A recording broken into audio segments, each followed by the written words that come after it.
మన తెలంగాణలో మొట్టమొదటి ఫ్యాక్టరీ అవుట్లెట్ మన ముకుంద జ్యువెలర్స్ లో లైట్ వెయిట్ ఆభరణాలు కలెక్షన్స్ ఎన్నెన్నో అన్ని జ్యువెలరీస్ పై VA కేవలం 2 to 12% మాత్రమే. విచ్చేయండి ముకుంద జ్యువెలర్స్.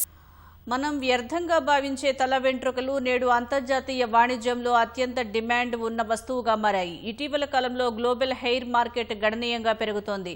ప్రపంచాన్ని శాసిస్తున్న ఈ $100 కోట్ల వెంట్రుకల వ్యాపారానికి భారత్, చైనాలే ప్రధాన చోదక శక్తులుగా పనిచేస్తున్నాయి. వెంట్రుకలను నల్ల బంగారంగా భావిస్తూ కొత్త వ్యాపారానికి తెరతీశాయి.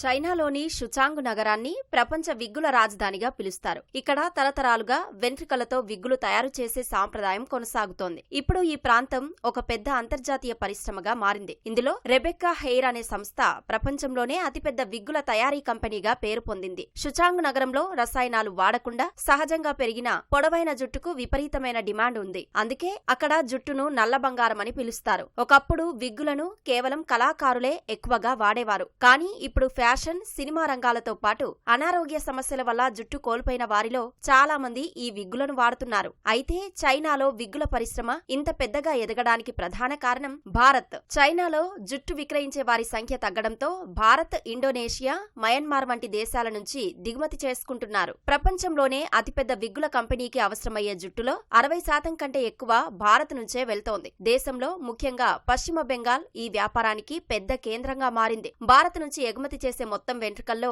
సగం వాటా పశ్చిమ బెంగాల్దే. ఇక్కడి కార్మికులు రాలిపోయిన జుట్టును సేకరించి చిక్కులు తీసి 6 ఇంచుల కంటే పొడవున్న జుట్టును వేరు చేసి ముద్దలుగా చుడతారు. ఆ తర్వాత వీటిని చైనాకు ఎగుమతి చేస్తారు. ఇలా తయారు చేసిన వెంట్రుకలు భారత్ నుంచి చైనా ఫ్యాక్టరీలకు చేరతాయి. అక్కడ జుట్టుకు రంగులు వేసి విగ్గులుగా మారుస్తారు. ఇందులో బ్రెజిల్ దేశం చైనాకు అతిపెద్ద కస్టమర్ గా ఉంది. బ్రెజిల్లోని బ్యూటీ సెలూన్లలో చైనా విగ్గులకు విపరీతమైన క్రేజ్ ఉంది. ఇలా మనం స్థానికంగా ఉండే ఒక బ్యూటీ పార్లర్లో చూసే హెయిర్ ఎక్స్టెన్షన్ వెనుక ఒక పెద్ద అంతర్జాతీయ నెట్వర్క్ ఉంది. భారత్ లో ఎవరో కత్తిరించుకున్న లేదా రాలిన జుట్టు చైనా ఫ్యాక్టరీలో విగ్గుగా మారి బ్రెజిల్ వంటి దేశాల మార్కెట్లకు పోటెత్తుతోంది. అక్కడ 4,000కు పైగా కంపెనీలు, 3 లక్షల మంది పనిచేస్తున్నారంటే ఈ వ్యాపారం ఏ స్థాయిలో జరుగుతోందో అర్థమవుతోంది.